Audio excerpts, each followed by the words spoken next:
Okay, but then not all of us can at the same time. That'll be one question too many. But there is one man with many questions on behalf of all of us. Shall we see what's going to happen? Captain Cool, are you prepared? Have you been given cheat sheets? Not yet? I would love to call on stage now Shri Prabhuram Ramanathan to do his best to bowl to the one and only Mahendra Singh Dhoni. Pleasure to have you. First of all, good luck to the next season. Champions Trophy, followed by CSK and World Cup 2019. Thanks a lot. See, as we discussed, I just want to keep it short so that I can lead the questions. You could address the public the way you like. The understanding of primarily technology in sports, what is your view on that? Which is DRS, line call, tennis. Do you think man is taken over by the machine, or still the popularity going to be there? Well, I think technology over the years have, brought in a lot of good things into cricket and a lot of other sports, but the application still depends on the sport. I know you mentioned about DRS, and most of you know I'm not a big fan of DRS, for obvious reasons. I'll tell you why. Imagine, US Open finals, Nadal versus Federer, and the referee calls it out. I'm not saying who served because they are fans of Nadal and Federer. So let's say somebody served, the referee called it out, and the referee is taken, and it's marginally inside. But imagine the laws that says if the referee has called it out, then half the ball needs to pitch inside the line. And if the umpire has called it in, then the full ball needs to pitch outside the line. And still a lot of people, when they talk about technology in sport, especially in cricket, they say it's not full 100% proof as to, they still say there's some kind of leap of faith, there can be errors. And further to add on to that, if you say it's an umpire's call, what is an umpire's call? Umpire can't be right and wrong on the same decision. Because in cricket we have seen at times it's umpire's call. If he has given it out, the batsman is out. But if he has given it not out, the decision stays as not out. So it's a bit confusing. I love black and white, where it says either you are out or you're not out. On the same decision, I can't be out and not out. So I feel it's the application, as in most cases, like in India, a lot of rules and regulations are made for the betterment of the society, but what's important is how we implement it, how we use it, how we follow it. Unless that's all is done in the proper way, technology can't be utilized to the optimum. So I feel when it comes to sport, yes, technology has helped us improve a lot. Statistics, for example, there are a lot of statistics about why the players are getting injured, what's their workload, what can be done so that less players get injured and all of that. But I'm not a big fan of stats. I'll give you a brief example. Let's say they at times show the stat of the last 5 games, this batsman has scored 300 runs. And how the media will twist it is, if you take that 150 that he scored in the very first game, in the last 4 games he has scored only 150 runs, which means he has a decent average. But he's the person who has scored that 150 also. So why you have to deduct it? So I feel stats is to some extent an indicative, and it's not something that you can just close your eyes and follow. Of course, it tells you a lot, but in our sport, since I play cricket, I know more about cricket than anything else. I feel a lot of times you need to see how things are progressing. How's the wicket? Who's the bowler? Who's the batsman? What kind of a form the bowler is in? What kind of a form the batsman is in? What's the required run rate? And all of that. And that's why I feel stat is always something that helps you take a decision. I won't solely keep my eyes closed and, decide on just stats. But a mixture of a lot of these things along with the human brain and experience is something that will put you on taking the correct decision. So I feel technology definitely has improved a lot of things. It's definitely path to go. But again, the human mind is the most brilliant thing that's there. And I feel when used along with technology, that's the best way to move forward. So basically, men cannot be replaced by machines. Never. Otherwise, a lot of us would be jobless. Yeah. Any specific reason, Mahi, you've not actually acted in your own movie, The Untold Story? Acting is something that's it's a very difficult job, to make people cry because of how you're acting on screen, to make people laugh, to make them feel what exactly you are going through. And imagine me acting in my movie. Most of the times, the expression will be like, a lot of things are going inside, but it doesn't come out. So I think it would have been very boring. So that was the reason, that was the reason we wanted an actor to play the role, because it's much easier for the spectators to understand. Otherwise, after the movie also they would be like, okay, what was he thinking? What really was going inside his mind?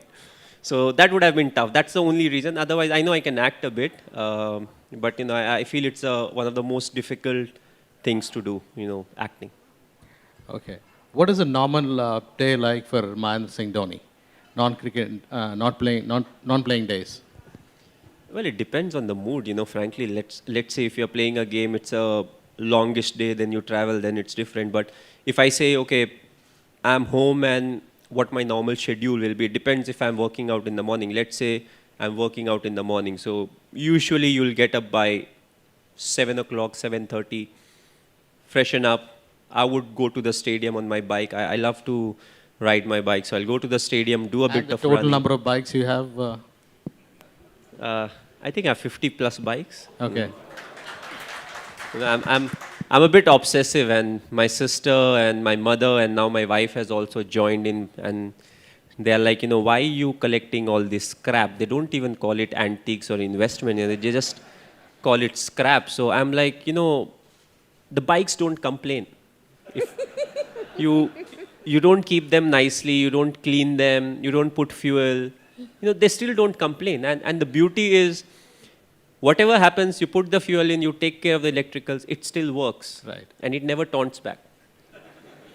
But, okay, I'll get back to it. So I'll go to the stadium, do a bit of running, come back, play with my dogs, spend some time with my parents, wife, daughter. I'm a father now.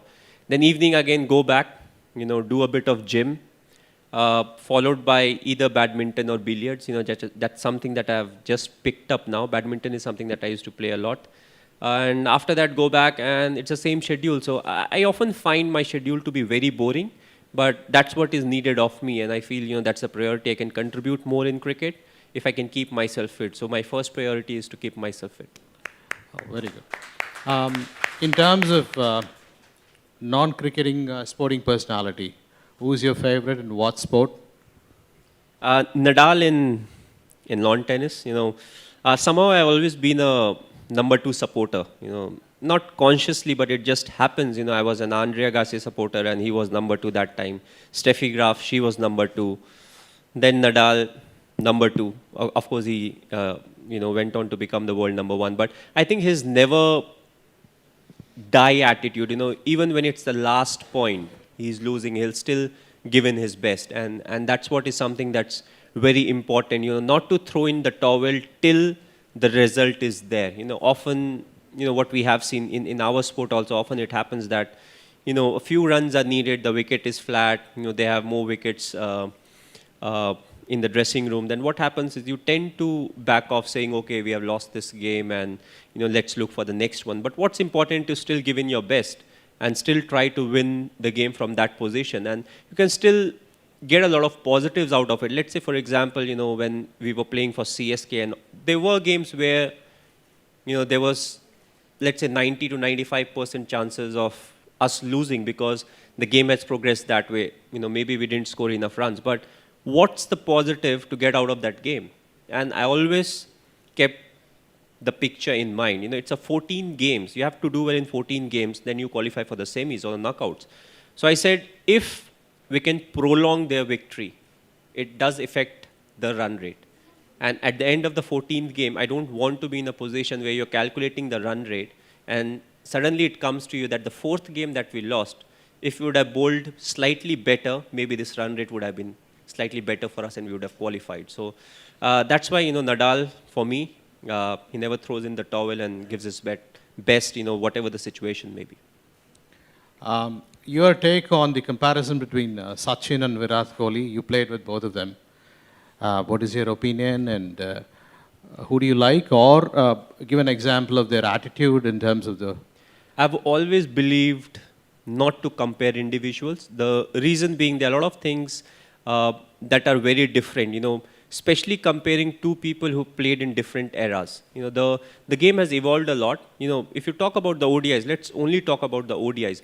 What has happened is the laws, they keep changing the laws. It's not like what they used to play 10 or 15 years back, the rules are the same. A lot of the rules have changed. With the T20 format coming in, the approach of the batsman has changed, the approach of the bowlers have changed. 270 once was considered a safe score, now 340 is getting chased down. So that's the reason I always felt it's better not to compare individuals, but yes, you admire the talent. Sachin was by far the best batsman, that I have personally seen. When it comes to the work ethics, I feel both Virat and Sachin, they were just brilliant. Whenever they would turn up for a net session, they would try to get something out of it, something productive, even if it's the worst of facilities or even if it's raining, they'll try to get something positive out of it. And at the same time, the fitness. If you see Sachin, the way he kept himself fit for more than 20 years, when he was playing international cricket is just amazing.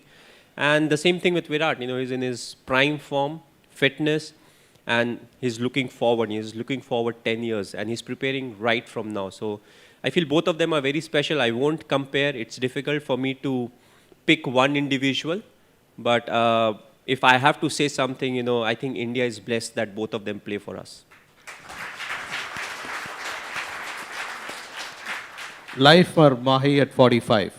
Businessman, movie actor, politician, cricket administrator. I don't know, I'm someone who keeps talking about being in the present, and it's not something that I keep saying, it's something that I truly believe in.